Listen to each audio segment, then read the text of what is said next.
Greetings, Reclaimed Christians. During the past week, we have felt the effects of the coronavirus. I believe in many ways that many of us didn't even think were possible. Professional sports are postponing their seasons. The Disney World is closed. Mohegan Sun has canceled its events. And our governor here in Connecticut has recommended that assemblies of 250 or more refrain from meeting. Myself, as well as the other leaders at our church, have been in prayer and in constant conversation about how we should respond to COVID-19. We take our stewardship over people's well-being very seriously. And so considering that our attendance has been nearing 160 consistently, and we are taking every measure to create a safe and sanitary place for our people to worship, we have decided to have an open service this Sunday. In addition to this, we will, for the very first time, be live streaming just the sermon portion of our service to our newly created YouTube channel. We want to support those who believe it's best to stay at home as well. And may I say that we are truly blessed to have the technology to commune with one another in a way, even when we can't be physically present. That said, this is how we plan to stay safe this Sunday and while we wait for the COVID-19 virus to run its course. First, our custodial ministry is going to be sanitizing all flat and touch surfaces this Saturday prior to service on Sunday morning. Second, we'll have hand sanitizer stations and, of course, plenty of soap in our bathrooms for you to stay clean. With regard to our seating, we're going to be spacing our rows further apart so that we have more space between us and those around us.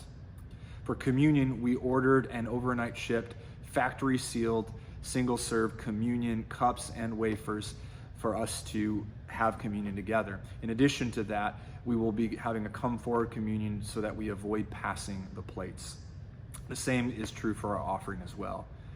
Our First Impressions ministry, while service is going on, is going to be at work in our foyer and throughout the church, sanitizing the touch surfaces while service is actually happening for an additional level of protection.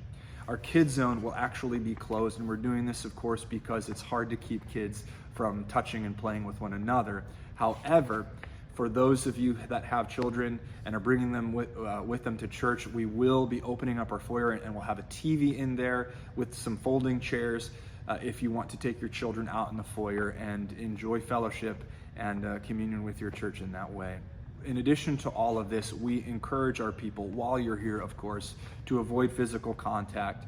No handshakes, no hugging, avoid high fives and even fist bumps. And of course, keep a safe distance from each other. And I also want to say that there are a lot of opinions when it comes to this virus.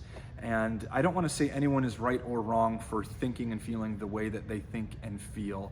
So for those of you that think it's necessary to wear a mask, feel free to wear a mask. There's no judgment here for that. Wear a mask if you think that that's what you need to do to be safe. With regard to our live stream, we'll be posting a link to our website, Facebook page, and on our Instagram account as well. So check in to any one of those places at 9:59 a.m. We should be beginning our live stream at 10:15 a.m. with the communion service. Whether online or in person, we hope to connect with you all this Sunday as we seek to pursue a relationship with God regardless of what is happening in the world around us. I'll remind everyone of a verse from 2 Timothy chapter 1, verse 7, which honestly is probably something that's been on your mind or you've heard a lot lately anyway. It says, "For God gave us a spirit not of fear, but of power and love and self-control." These are words that Paul wrote to Timothy, who at the time was going through some difficulties. But Paul is reminding Timothy that because of his faith, and regardless of the difficulties he's going to, God gave him this amazing ability to minister and to live out kingdom work in his life. And we will not be shaken in that pursuit. We are here to help people find and follow Jesus. And no matter what is happening, we as Christians, because we have peace and hope, we will not be hysterical. We will not panic. We know how the end of the story is, and we know what happens in the next life. So we're going to keep on helping people find and follow Jesus in every way we can with discernment and with faith. Hope to see you all this Sunday.